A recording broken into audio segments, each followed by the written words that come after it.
Bonjour à tous, bienvenue à tous. Alors je suis très heureux de vous accueillir aujourd'hui pour vous parler d'un projet qu'on a pu mener avec l'agence Bold Design, avec William, ici présent. Merci d'être venu William. Merci. Je te passerai la parole tout à l'heure. Dans un premier temps, moi, je vais faire la petite présentation de l'usage. Donc nous sommes ici au Lumen, donc tous nos événements sur cette fin d'année année scolaire de 2023-2024, ce sont des événements que nous faisons au Lumen. Alors ce nouveau bâtiment, on a emménagé début septembre.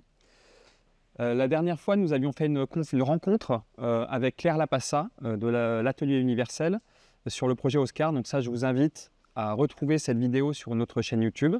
Donc le projet Oscar, c'était sur la détection de bactéries dans la viande de poulet, et un projet qui avait été fait avec l'INRAE. Alors cette conférence que l'on fait aujourd'hui, qu'on appelle les rencontres, où à chaque fois on invite donc un designer pour parler d'un projet qu'on a mené au sein du Design Spot. Ça fait partie en fait d'une de nos missions qui est la mission de sensibilisation. Donc nous faisons des ateliers, des conférences, des webinaires autour donc toutes les thématiques du design. Donc on vous invite à venir participer. Donc les prochains événements, donc là c'est assez dense sur le mois de mars. On a beaucoup de conférences. Alors on a un cycle de conférences prospectives qui s'appelle les nouveaux territoires du design. Donc ce sont des conférences où on a invité donc trois personnes donc assez clés dans le monde du design. Vous aurez donc le 6 mars donc la thématique enseignée avec Frédéric Pain, la directrice de l'ENSI, une école de design sur Paris. Le 14, vous aurez donc la thématique pratiquée avec Philippe Vaé, donc directeur du design chez Carrefour. Et ensuite, vous aurez la thématique diffusée avec Christophe Chaptal, qui est directeur des publications de Design Facts. Alors vous aurez ensuite une nouvelle rencontre qui se tiendra ici le 21. Alors ce sera le projet Escalib, qui est un projet en fait d'un étudiant qui est incubé à l'incubateur de Centrale Supélec. Et ensuite, vous aurez le 28, donc le 28 mars, un atelier que je vais animer et je vous invite à vous inscrire. Alors pour vous inscrire à ces ateliers ou à ces événements, vous pouvez aller sur notre site internet. Alors sur notre site internet, vous allez retrouver l'ensemble des événements que nous organisons.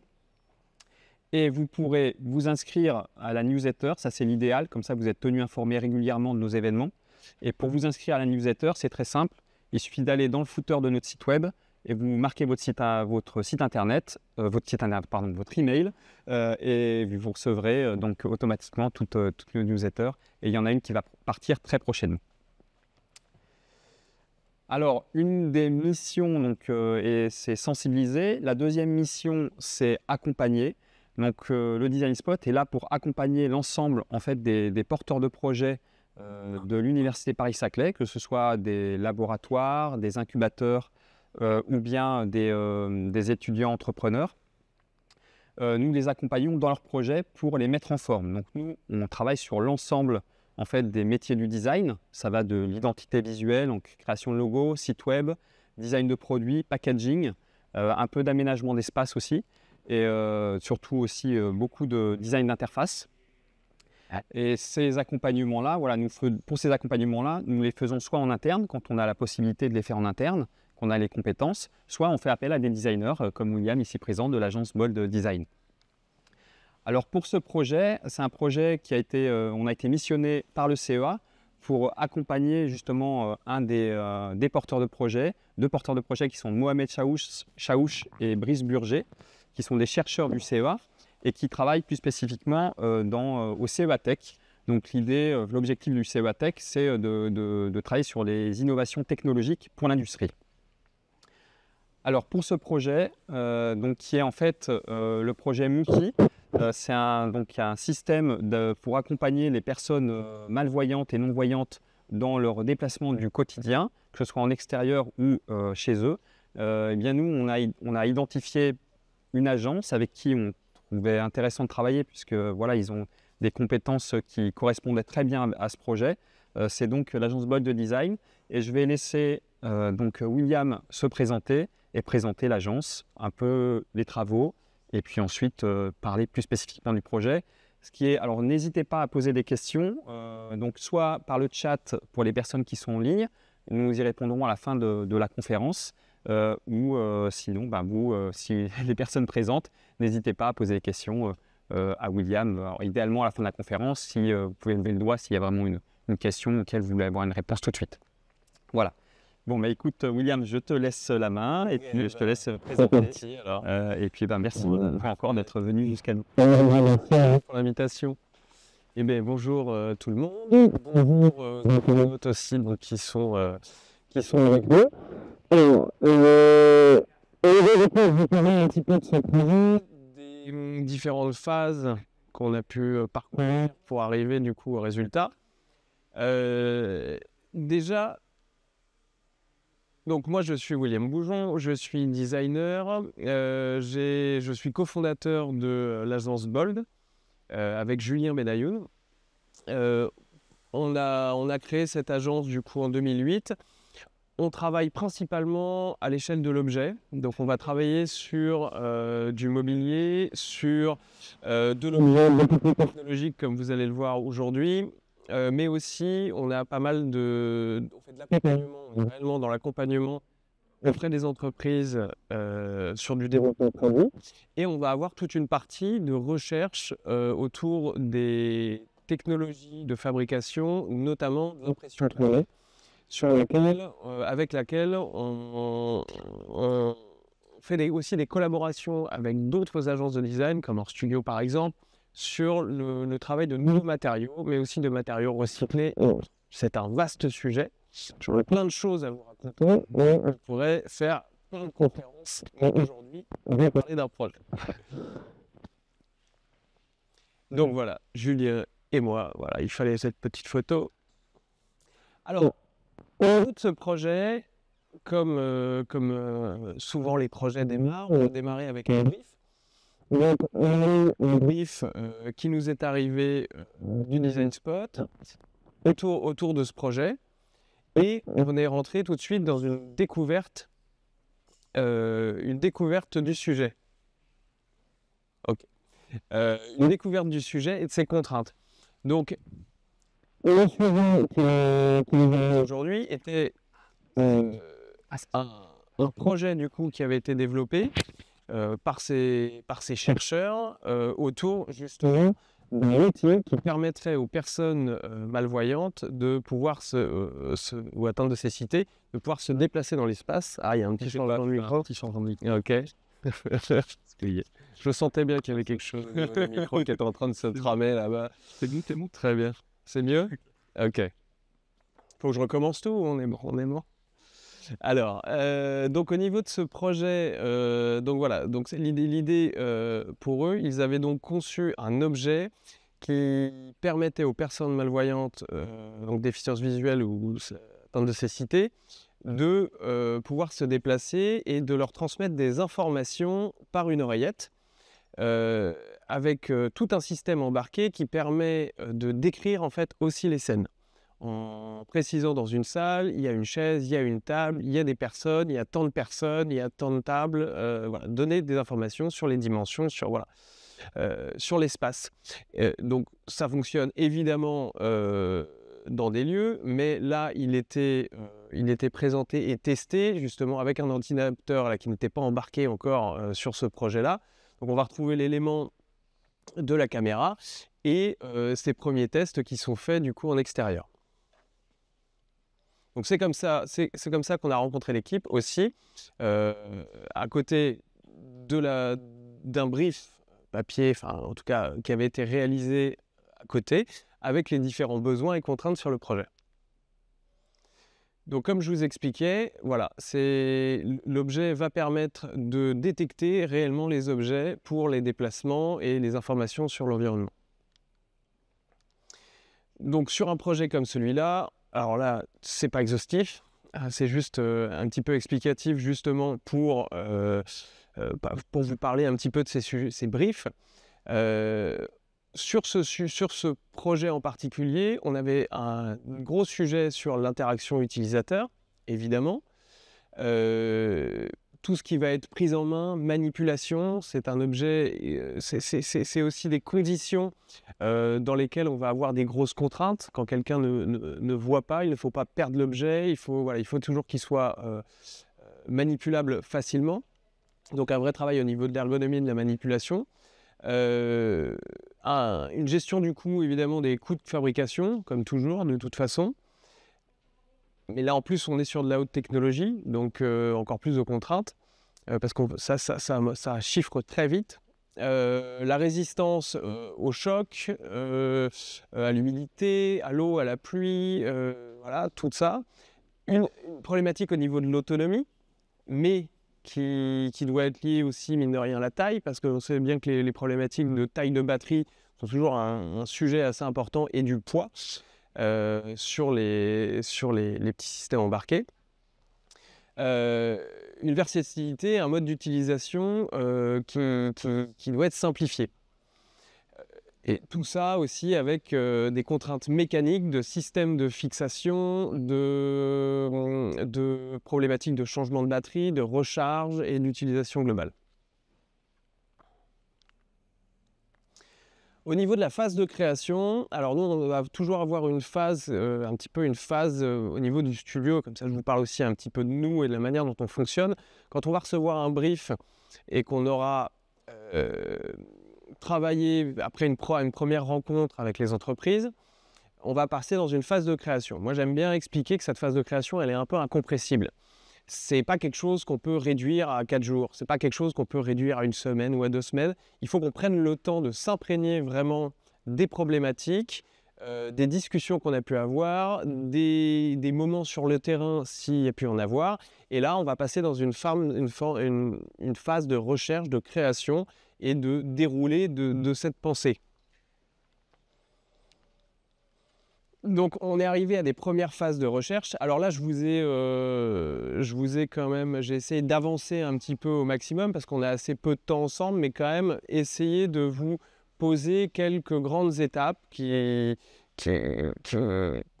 expriment bien du coup cette phase. Les premières étapes, tout le sujet de l'objet était dans la manipulation. On est dans la manipulation en permanence.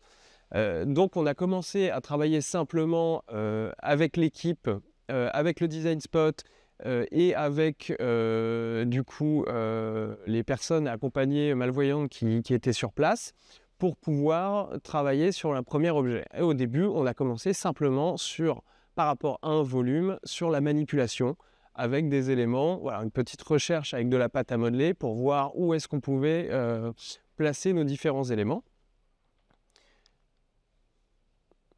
Donc voilà les phases de recherche. Alors vous pouvez voir aussi que ici, sur ces toutes premières phases de recherche, l'idée n'est pas du tout au démarrage de faire du beau comme on peut visualiser étant le design. On n'est pas là pour faire du beau pour le moment.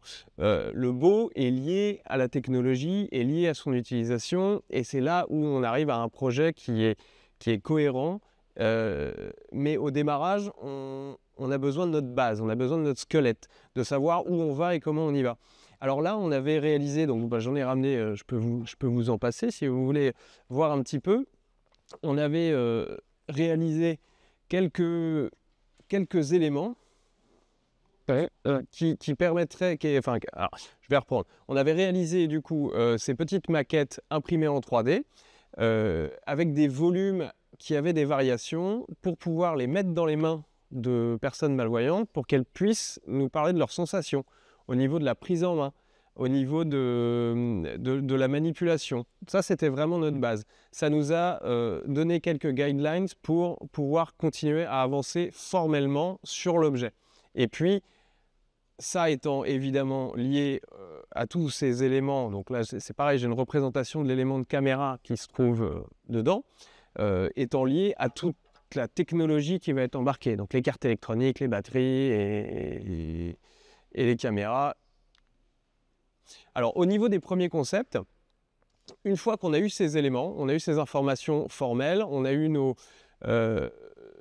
grandes directions par rapport au type de matériaux qu'on voulait utiliser et autres, on a commencé à faire nos premiers nos premiers concepts avec déjà des éléments qui regroupaient un petit peu toutes les premières phases de travail.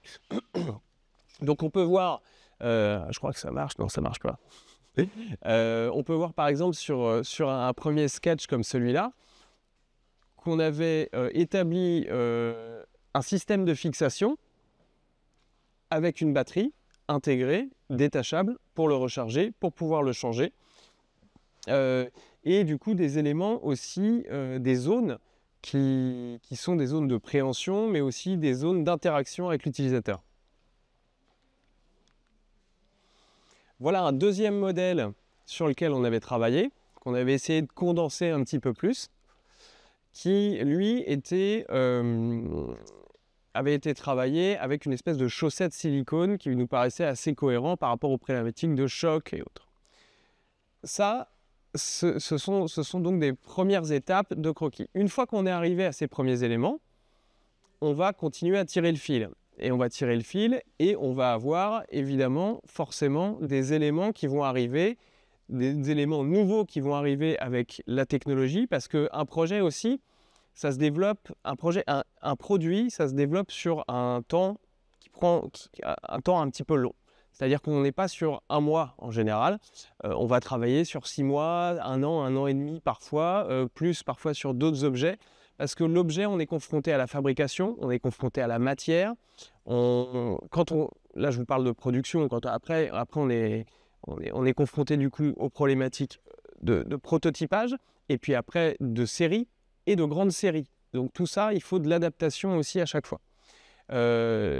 Donc là, on a ces premiers éléments techniques qui nous avaient été fournis, qu'on a pu commencer à implémenter.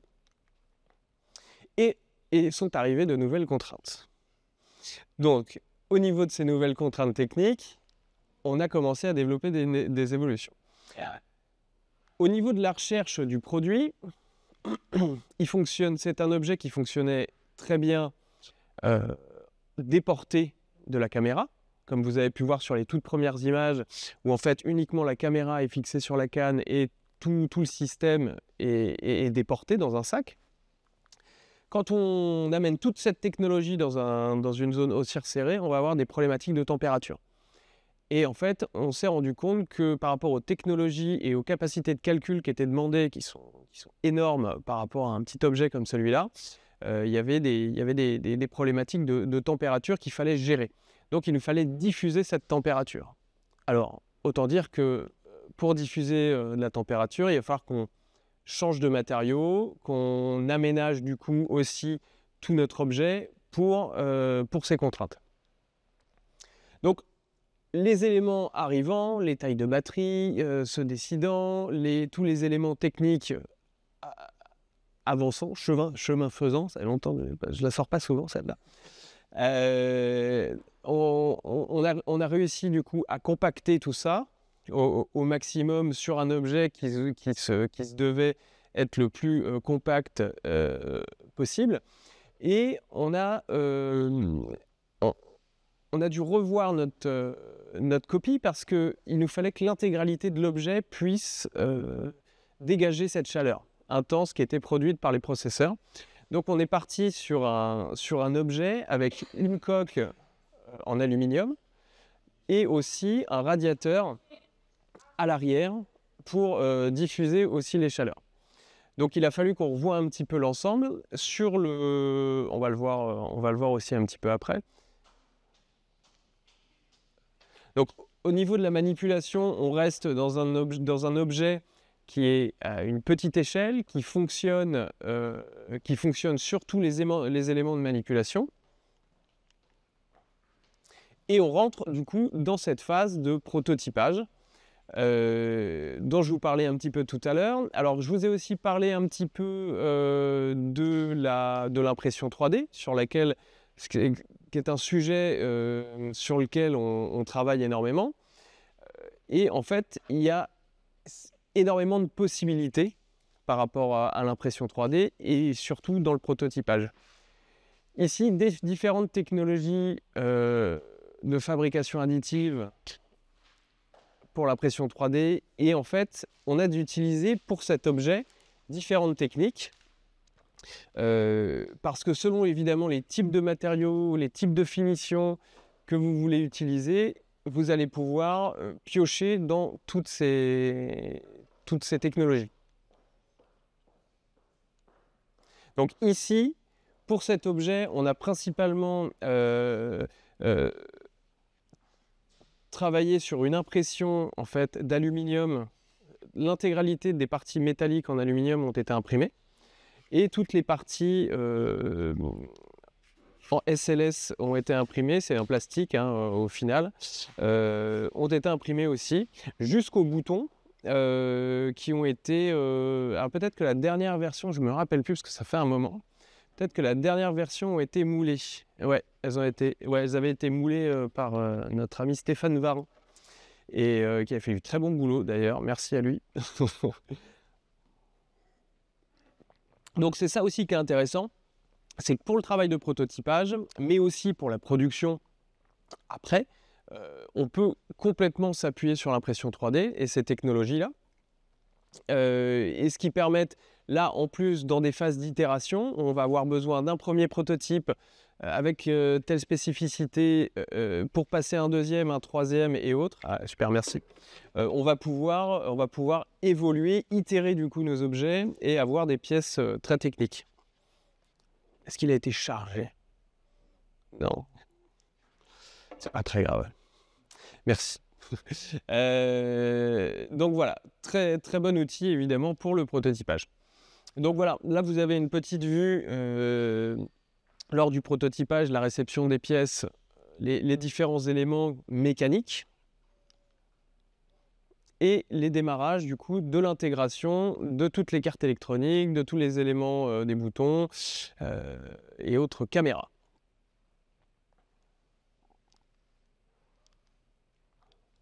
Ah. Tu en fais une plus haute. Ah ouais? Vas-y, bon.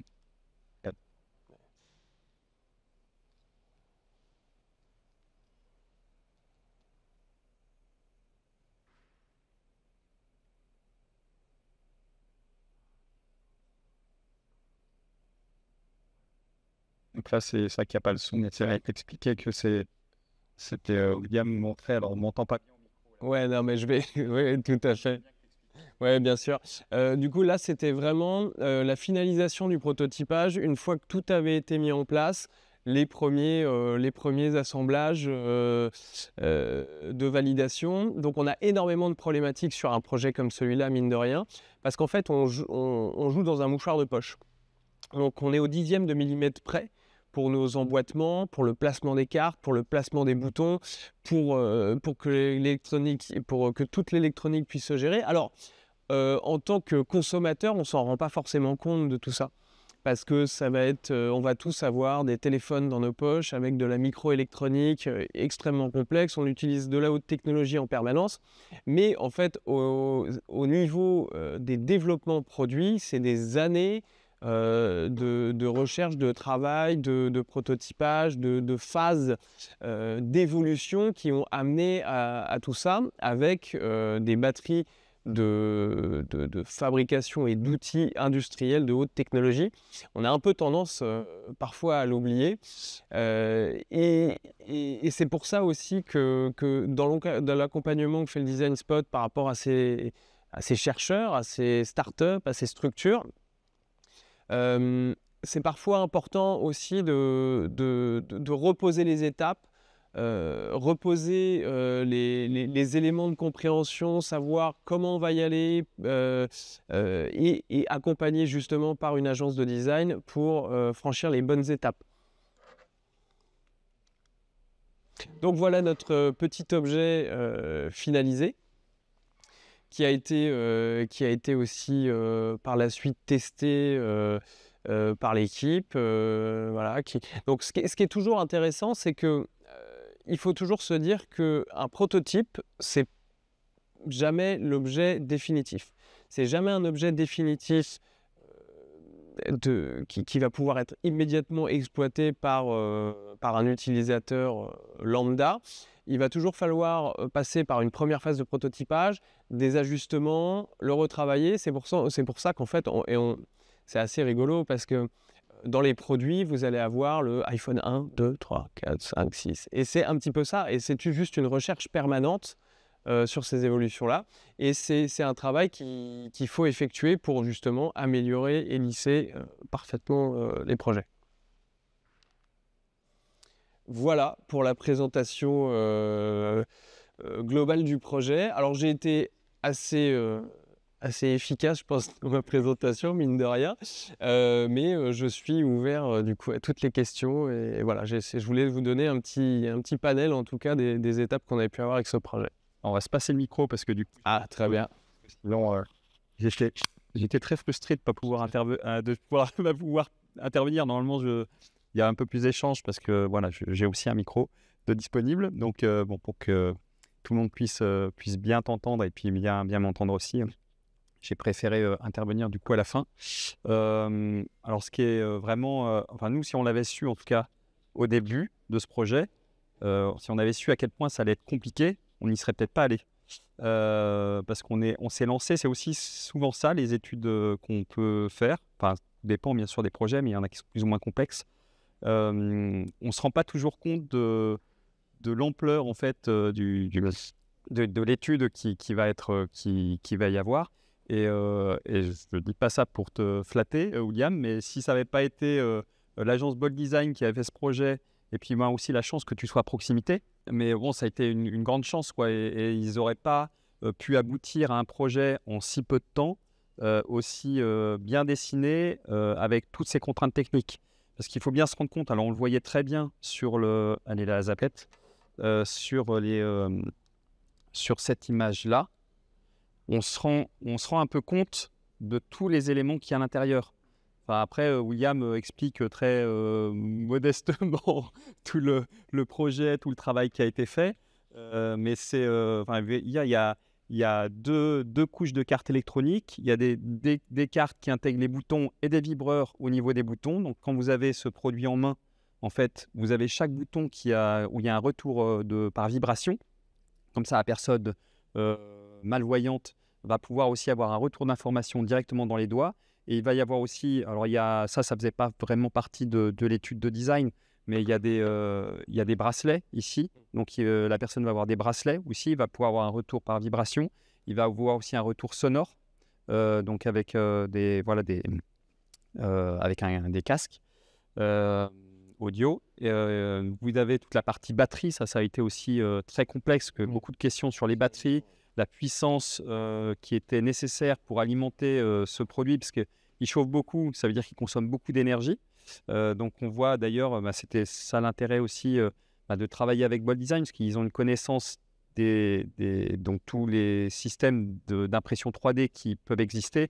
Et que ce produit soit imprimé en 3D, vous pourrez venir voir tout à l'heure, on le voit en détail, on voit les strates d'impression 3D, mais il faut vraiment avoir l'œil dessus. Et là, alors, bien sûr, il y a plein de petits ajustements, on voit qu'il y a un peu du jeu là, William, je trouve.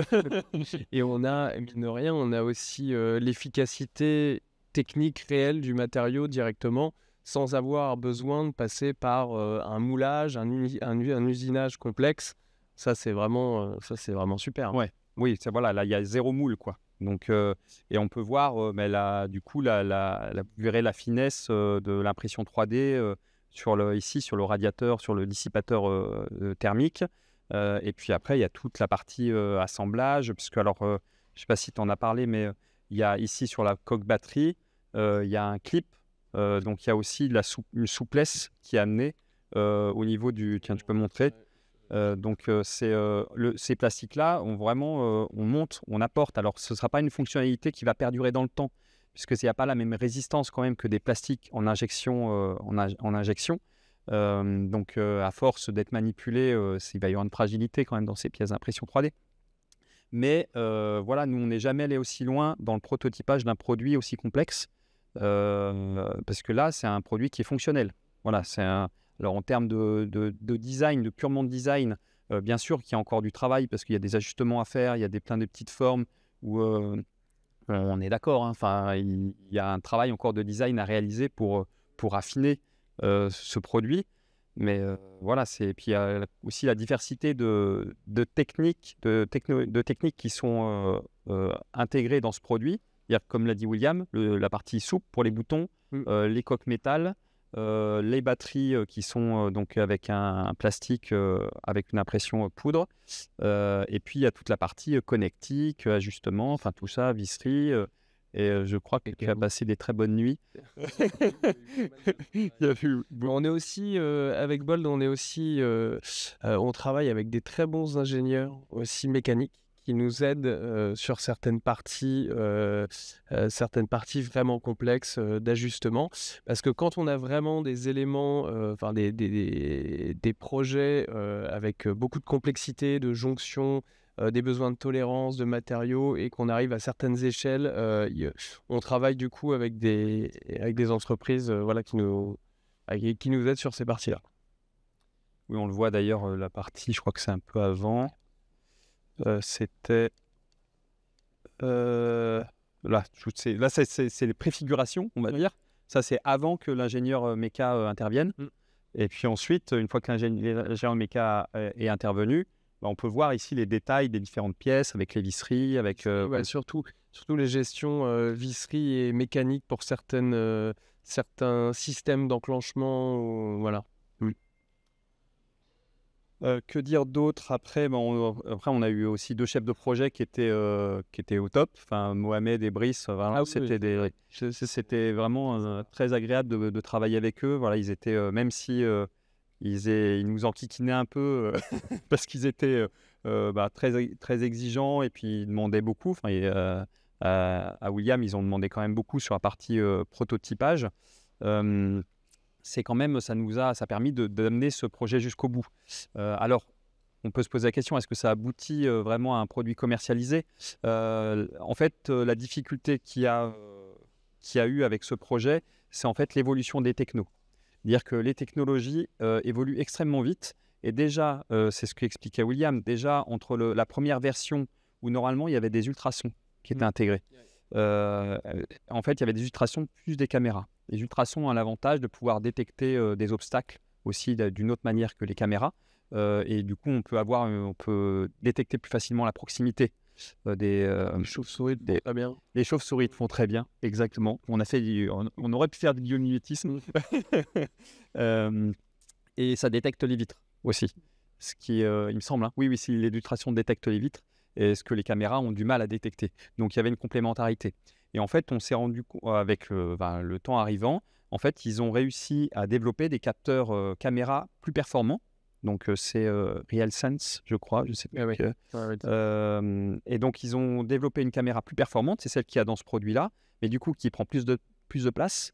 Et là, il a fallu retravailler tout le design. Donc, c'est-à-dire qu'il y a eu retravail du design, réévolution, et en fait, on se rend compte que ces technos-là vont tellement vite que il faudrait refaire pour une startup, refaire toute la conception parce qu'il y a un nouveau capteur plus performant qui arrive sur le marché et que s'ils ne l'intègrent pas, eh bien la concurrence va l'intégrer et du coup ça va être leur produit va être obsolète très rapidement. Donc il y a une obsolescence mais qui n'est pas programmée, qui est juste une obsolescence normale de... Non, c'est pas dans le durable. Oui, c'est pas tout à fait. C'est pas votre marque de voilà, marque de fabrique de Bold Design, c'est plutôt. Je t'avais parlé de colle à un moment, tu me dis oh non pas de colle, on met pas de colle parce que voilà, ils évitent de coller les éléments pour que ce soit plus facilement démontable. Donc ce risque d'obsolescence, il y avait un gros risque sur ce marché et du coup Mohamed et Brice déjà qu'ils ont mis énormément d'énergie. C'était très risqué pour eux de se lancer dans l'aventure d'une start-up. Donc, c'est l'avantage aussi avec le CEA, c'est qu'ils permettent de développer des projets, des produits qui sont techniquement développés de manière assez pointue et assez loin, juste avant pas juste avant la mise sur le marché, puisque, comme l'a dit William, il y a encore beaucoup de travail. Mais ils ont cette opportunité-là. Et puis, ça permet de faire une étape vraiment aussi pour eux avant de se lancer dans le grand bain. On y va ou on n'y va pas, quoi, en fait, aussi. C'est ça. Donc voilà, donc ils ont décidé au final de ne pas y aller. Mais bon voilà, le projet existe, le projet a été réalisé et puis ça a apporté aussi de toute manière, ça fait avancer quand même le schmilblick si on peut dire au sein du CEA et puis même au sein de tout le monde. Ça nous permet de partager sur ce projet-là et puis ça va inspirer aussi d'autres porteurs de projets. Voilà, et puis c'était vraiment une super aventure. Alors, je ne sais pas si tu veux rajouter quelque chose avant qu'on passe aux questions. Non. C'est bon. Voilà, donc maintenant, on va prendre les questions. Alors, je ne sais pas si on a. Alors, on va prendre déjà de l'auditoire, de ceux qui sont présents. Quand même, vous avez le privilège, vous êtes venus jusqu'à nous. Donc, allez-y, on vous écoute s'il y a des questions. Il y a des Oui, attends. des produits sur le marché comme ça, déjà équivalents, il y a déjà des sociétés qui ont lancé. Est-ce qu'il y a des. C'est le fait que ça, c'est une nouvelle version. Alors, ouais, Quelque chose, vous êtes arrivé vraiment dans. nous, quand on est arrivé sur le projet, il y avait déjà, eux avaient déjà fait leur travail un petit peu de benchmark, je crois. Voilà, il y avait déjà quelques éléments. Nous, quand on démarre sur un projet comme celui-là, même s'il y a un benchmark qui a été fait par l'entreprise qui est porteuse du projet, nous, on va être des intervenants sur une phase, on refait toujours un benchmark aussi de notre côté, parce qu'on ne va pas avoir le même angle de vision du projet. Et on avait trouvé un certain nombre de projets qui étaient similaires, alors avec des choses en plus, avec des choses en moins, avec des systèmes un petit peu, avec des variations. Voilà. Donc en fait, cet objet, pour le coup, en tout cas pour nous, il s'incluait dans un panel d'outils en fait, qui était pour solutionner en tout cas ces problématiques-là. Mais c'est vrai qu'il n'y avait pas d'aussi performant que celui-ci. Voilà, l'objectif, c'était de proposer quelque chose de très performant avec la reconnaissance d'image, de pouvoir détecter si c'est Michel qui rentre dans la pièce, où se trouve la porte, où se trouve mon verre. Et puis après, quand on est dans la rue, est-ce qu'il y a des travaux, un trou, une branche d'arbre, donc des choses qui sont... Et le niveau en fait, d'information qui est donné par cet objet, il est vraiment très haut. Il y a vraiment énormément d'infos qui est donné. Ouais. C'est pas juste... parce qu'il y a des capteurs de proximité aussi par rapport aux cannes. Donc, c'est des éléments qui vont se rajouter. Et en plus, alors la canne étant déjà un capteur de proximité, voilà, manuel, mais voilà. Et on va avoir des capteurs supplémentaires qui vont permettre de donner des informations au niveau de l'oreillette. Là, on dépassait largement en fait, tout ça par toutes les informations et les calculs qui étaient faits sur le nombre de personnes dans une salle, sur la position des éléments, sur les distances qui étaient extrêmement précises. Voilà. Donc, voilà, il a complètement sa place en fait dans ce panel-là. Je pense que depuis, alors j'ai pas continué à benchmarker sur le sujet pour le coup. Ah bon? Non. mais je pense que c'est un sujet de toute façon qui est important et qui est traité par un certain nombre d'entreprises aujourd'hui. Oui, il y a des solutions. Enfin, si jamais ça t'intéresse, on pourra présenter les choses aussi, les choses qui existent. Il y avait entre autres un produit, je crois qui est français, ou avec de l'ultrason. Mais juste de l'ultrason. Donc ça permettait, en plus de la canne, sur vraiment l'aspect purement tactile, d'avoir aussi un retour sur un obstacle qui serait devant. Mais il n'y a pas la finesse qu'apportent les caméras, de pouvoir dire attention, il y a une voiture qui va passer dans 30 secondes devant toi, ou des choses de cet ordre-là. Alors il y a beaucoup aussi... c'est peut-être un peu long.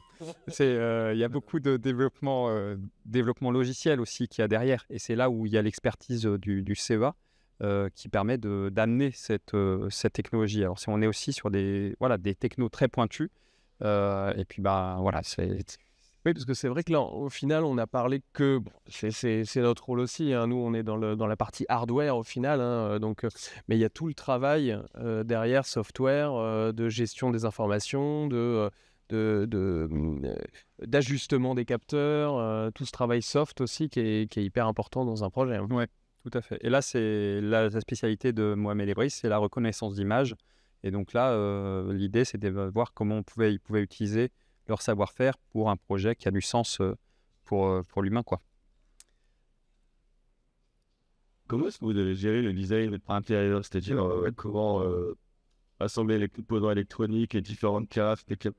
Alors, comment a été géré à l'intérieur? Je répète pour les personnes sur licence, comment est géré l'intégration à l'intérieur du produit, des cartes, etc. Donc ça, oui, je vais laisser parler William. Oui, alors en fait, on a les contraintes des éléments. Donc les contraintes volumétriques déjà des éléments. Il va falloir qu'on on ait toutes les informations qui vont nous permettre de les placer aux bons endroits. S'il y a des éléments qui doivent être très loin d'autres, donc par exemple, ça c'est un autre projet sur lequel on a travaillé, il y avait, c'est pas celui-là, mais il y avait des problématiques de résonance. Donc tel capteur captait potentiellement la résonance d'un autre condensateur. Donc ceux-là, il faut vraiment les opposer. Donc on va avoir toutes ces contraintes-là de cartographie en fait des éléments. Et puis après, on va avoir nos problématiques mécaniques et d'interaction. Donc si on va avoir... c'est un espèce de Tetris géant en fait, en réalité, avec toutes ces différentes problématiques. Si on a un bouton qui doit être placé par rapport, voilà, et par rapport à des éléments techniques, mais aussi par rapport à l'utilisateur, quel élément doit être accessible comment, on va avoir un petit peu tout ce puzzle. Et il va falloir du coup le reconstruire. Alors je pense que j'ai pas complètement répondu à la question, mais un petit peu. Mais voilà, on va avoir ces différentes phases en fait ils vont nous permettre de placer les éléments. Et en fait, on va être vraiment sur des étapes de construction, de test, parce qu'il faut aussi tout ça. Nous, on fait pas du packaging, c'est-à-dire que on va pas juste faire un capot sur de la technologie. L'idée, c'est vraiment que les deux puissent communiquer, interagir et fonctionner ensemble, que ce soit sur l'esthétique, que ce soit sur la manipulation avec l'utilisateur ou sur la technologie qui est embarquée. Et là, on peut dire que en fait, le travail du design, c'est vraiment une approche extérieure de la forme de l'objet, en fait. Donc nous, on va prendre toutes les contraintes, le savoir-faire, c'est prendre toutes les contraintes extérieures et pour faire fitter ça le plus possible à la technique. Donc les contraintes d'ergonomie, d'esthétique, de matériaux, etc. Tout ce qui va être en contact. Donc là, c'est pour ça que j'ai remis cette slide-là où on revoit le petit modèle en pâte à modeler qui avait été fait quand on était à l'Institut de la Vision avec Mohamed et puis une personne malvoyante qui s'appelle Jackie. Et donc il avait placé ses doigts sur l'objet, et là on a la position des boutons. Donc nous, ça nous donne les contraintes extérieures. Plus on avait matérialisé, là c'était les ultrasons qu'il y avait de chaque côté, qui ne sont plus après. Oui, c'est vrai que c'est un bon exemple, parce que en plus avec cette base-là, on a pu faire passer ça dans des logiciels aussi de 3D pour valider l'emplacement avec une toute petite main, une main de taille moyenne, une grande main, voilà, ergonomiquement, pour essayer de s'ajuster au maximum à toutes les morphologies. Et là, après, donc on voit, alors c'est vraiment la question des boutons. Donc là, on voit entre la pâte à modeler et puis ce qu'on a maintenant. C'est pour ça qu'on a beaucoup en fait de flexibles ici au niveau des cartes électroniques, parce qu'il fallait pouvoir amener les boutons à des endroits. Voilà, là on le voit sur le côté, c'est un peu incliné. Donc il fallait les amener aux bons endroits. Donc on était obligé de mettre des flexibles. Donc là, il y en a, je sais pas, il y en a 1, 2, 3, 4, 5, 6. Oui, il y en avait au moins 6 flexibles, même 7, parce qu'il y a à l'intérieur et entre les deux cartes. Donc ça fait du coup tout un tas de petites cartes électroniques assemblées par des flexibles. Donc ça a été très très minutieux, et ça venait des contraintes extérieures, et en fait au final la forme qu'on a vue en pâte à modeler, on n'est pas trop loin en termes de taille de cette forme-là. Bon, là, on est un peu plus bold, si je peux me permettre de ce jeu de mots. On va dire que oui. Non, mais la problématique aussi, c'est qu'on avait une contrainte qui n'était pas des moindres, c'était que l'objet devait être le plus petit possible pour être sur une canne, quand même. Parce qu'il ne faut pas déséquilibrer la canne. Il faut qu'il soit... Enfin, on avait énormément de contraintes, en fait, d'utilisation. Donc l'idée a été d'essayer de le compacter un maximum. C'est vrai que embarquer cette technologie dans 3 fois le volume de ça, on aurait été beaucoup plus à l'aise pour faire beaucoup plus de choses. Mais en fait, il est intéressant aussi ce projet-là, parce que entre les contraintes techniques de l'objet et toutes les contraintes d'utilisation, c'était énorme, quoi. Enfin, c'était vraiment très, très difficile de naviguer justement entre ces eaux. Alors c'est aussi un peu grisant, un plaisir en tant que designer d'aller justement se confronter à ces problématiques-là, parce qu'on s'en sort toujours. Voilà, ça c'est de toute façon on s'en sort toujours. Mais voilà, le nombre de contraintes fait que il y a des fois on a un peu plus de liberté que d'autres. Là, c'était moins le cas. Et de la pâte à modeler au modèle final, c'est passé combien de temps pour, Ok. Le temps de l'étude. Il y a eu aussi la phase prototypage qui a été longue quand Il y a même. eu la phase prototypage, je sais pas, je dirais 9 mois, 10 mois. Ouais. Non, Je sais plus non plus, mais moi comme ça j'aurais dit, parce qu'en fait je dirais que ce serait à peu près 6 mois d'études, mais après il y a des zones mortes, hein. C'est pas 6 mois à bosser à plein temps. C'est qu'il y a des fois, on attend un retour d'avoir les bonnes dimensions des cartes électroniques, ça va peut-être prendre 2 semaines. Ensuite, il y a le travail design qui va prendre aussi peut-être 2 semaines. Ensuite, il y a le rendu. Voilà, on partage, on échange, il y a un retravail. Donc, je dirais, pour une étude comme ça, sur la partie design, sans parler de la partie prototype, je dirais 6 mois. Et après, encore 6 mois de prototypage, c'était peut-être moins que 6 mois. Hein. Mais 6 mois de prototypage d'aller-retour, parce qu'il n'y en a pas eu qu'un seul. Hein. Là, vous en voyez un, mais je ne sais pas combien il y en a eu de produits. je crois. Il y en a eu 3 définitifs, mais il y a eu des intermédiaires. Il y a eu les intermédiaires, ouais. Donc, voilà, on va dire à peu près une année, quoi. Une année pour aboutir à un prototype fonctionnel. Et ce qui est pour une petite équipe comme le Design Spot et Bold Design, c'est pas mal, on peut le dire. C'est pas mal. Je dois avouer qu'on n'avait pas que ce projet-là sur lequel travailler. Comment ça? Bah oui, je me doute. Ouais. Est-ce qu'il y a d'autres questions dans la salle? Alors, il y a des questions. OK. Ils sont d'être confidentiels, les personnes se demandent quelles sont les conséquences de la oui. Bah, Je peux pas y aller. oui, effectivement. Après, c'est ce que je vous ai dit, c'est vraiment le côté risque par rapport au marché et les technos qui évoluent très vite, en fait. Et donc, il faut se rendre compte, hein, c'est pas une multinationale qui lance un produit, là. Hein, c'est 2 personnes qui créent une start-up. Donc, il n'y a pas le même risque que si Apple se mettait à se lancer dans un projet de ce type-là. Donc, c'était forcément la bonne solution. C'était de pas lancer la start-up, hein, parce que c'était de toute façon, là, d'après leur étude, voué à l'échec. Où ça aurait été très, très douloureux. Et puis, l'objectif, c'est quand même de très gros investissements sur des projets comme celui-là, je pense. Et puis, après, on a un petit peu la vision de la start-up quand on parle. En général, je pense, dans le tronc commun, communément, la start-up, c'est une structure qui fonctionne. Voilà.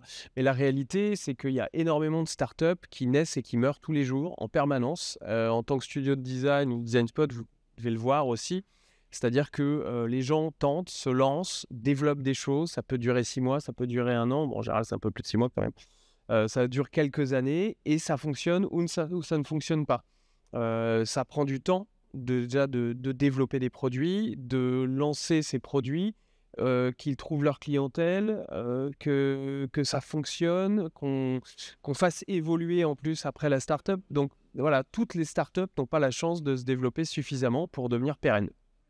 Oui, il y a un peu un fantasme de la start-up licorne qui fait tomber plein de sous de financeurs, et puis même des start-up qui séduisent des financeurs. Ben, il y en a qui disparaissent au bout d'un certain temps, et il y a eu beaucoup d'argent mis à l'intérieur. Donc, parfois, il faut être raisonnable aussi. Et ça a quand même fait avancer la recherche, hein, au CEA. C'est-à-dire, c'est ce qu'ils ont réalisé, les études qu'ils ont réalisées, ça a quand même fait avancer la recherche. Et la recherche, c'est ça aussi, c'est ce qui sort, et nous, le Design Spot est là pour ça. C'est-à-dire que c'est de pousser justement le plus possible, bien sûr, à faire en sorte que la recherche puisse arriver dans la vie civile et amener des innovations qui soient utiles pour l'humain. Mais ça prend du temps, et puis peut-être que les innovations ce qui a été développé ici, peut-être que ça a permis, en tous les cas, je n'ai pas l'histoire derrière, mais ça a permis peut-être d'optimiser le software et de créer plus de performances, et puis d'avoir des retours d'expérience sur comment on accompagne les malvoyants. Il y avait des différents partenaires qui étaient impliqués. Il n'y avait pas que l'Institut de la Vision en France, il y avait aussi en Suisse, à Lausanne, il y avait un institut qui a participé au projet. Donc voilà, il y a quand même il y a plein de gens qui ont été impliqués dans ce projet-là. Donc forcément, ça va apporter à toutes ces personnes-là quelque chose. Voilà. Bon, c'est des fois un peu décevant, on se dit tout ça pour rien, mais non, c'est jamais pour rien. Ça, c'est juste que pour l'instant, c'est pas mûr. Voilà. Il n'y a pas d'autres questions. Super. Eh bien, alors, j'ai ma dernière slide de rappel de nos différents événements. Donc, non, je remonte là. On va refaire la présentation, William, si tu veux bien. Voilà, merci William en tout cas d'être venu. Merci. Et puis rappel donc des prochains des événements, donc avec les conférences, les nouveaux territoires du design. Donc allez sur notre site internet, ce sera plus simple, vous y retrouvez toutes nos dates.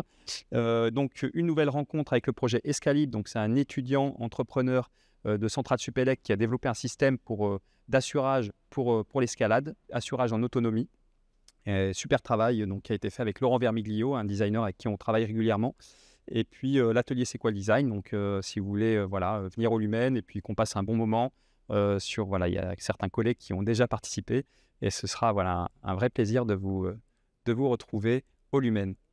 Voilà, merci à tous, merci William encore pour tout pour tout le travail que vous faites avec nous et puis d'être venu jusque là. Voilà, au revoir à tous et merci beaucoup. Au revoir Steve.